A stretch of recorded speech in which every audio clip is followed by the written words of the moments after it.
Jadi ini ada pohon api-api, Pak. Hutan lindung Angke Kapuk terletak di perbatasan antara wilayah daratan Jakarta dengan wilayah Laut Jawa. Berada di area seluas 44,76 hektar, hutan lindung Angke Kapuk merupakan hutan bakau terakhir di pesisir Teluk Jakarta. Letaknya memanjang sejajar pantai sepanjang 5 km.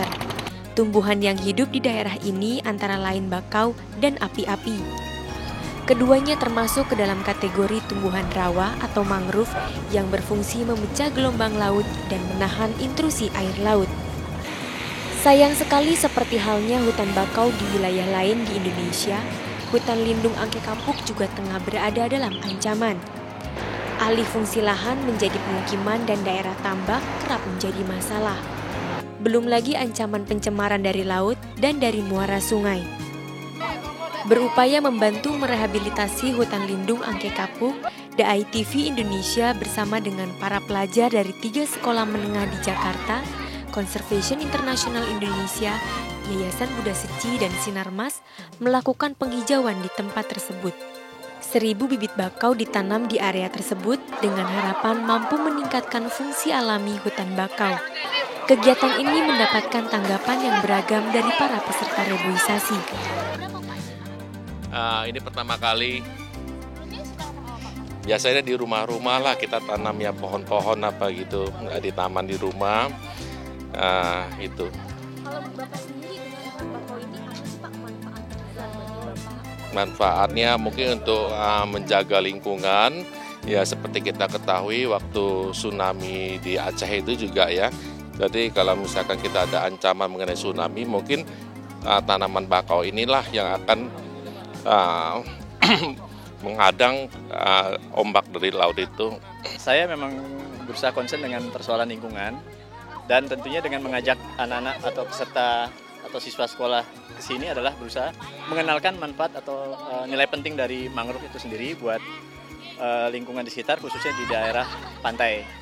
Dan kebetulan juga di sekolah kita muatan lokalnya adalah Bina Cinta Alam. Jadi kita coba bersinergi dengan berbagai lembaga dalam upaya kampanye pendidikan lingkungan hidup.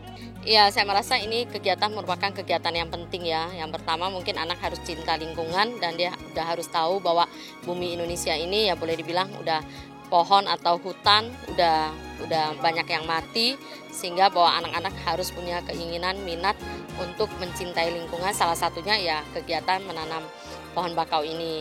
Dan kami sangat berterima kasih kepada TAI TV yang telah mengundang SMA Triratna ini untuk bersama-sama dengan yang lain ikut menanam pohon bakau ini. Pada akhir kegiatan, setiap peserta mendapatkan 1 buah bibit pohon jambu yang bisa mereka tanam di lingkungannya masing-masing. Jadi Pak Yana menambung pembicaraan kita tadi mengenai penanaman kembali hutan, Pak, reboisasi. Sebetulnya bagaimana cara yang tepat untuk reboisasi, Pak?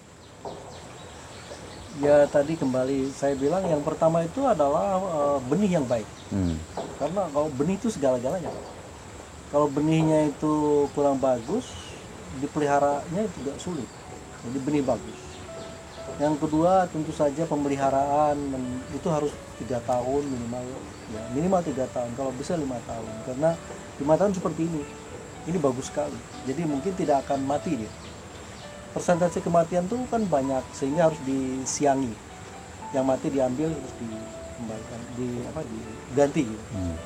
Itu yang utama. Nah terutama tentu saja nanti harus ada, kalau tempat seperti ini tidak perlu pemupukan tentu saja ya.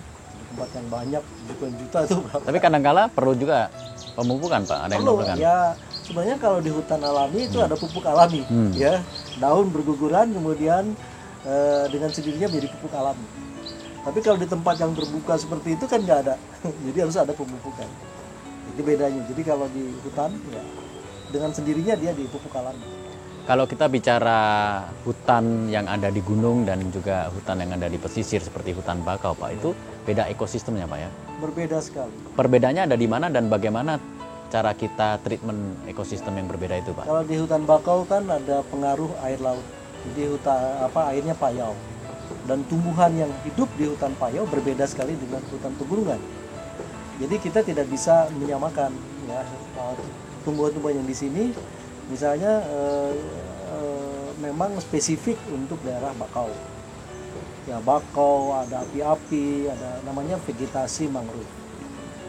Di sana itu hutan-hutan tropis, jadi hutan-hutan yang memang air tawar, yang sangat dia melekat mengambil air dan menyimpannya sebagai storage.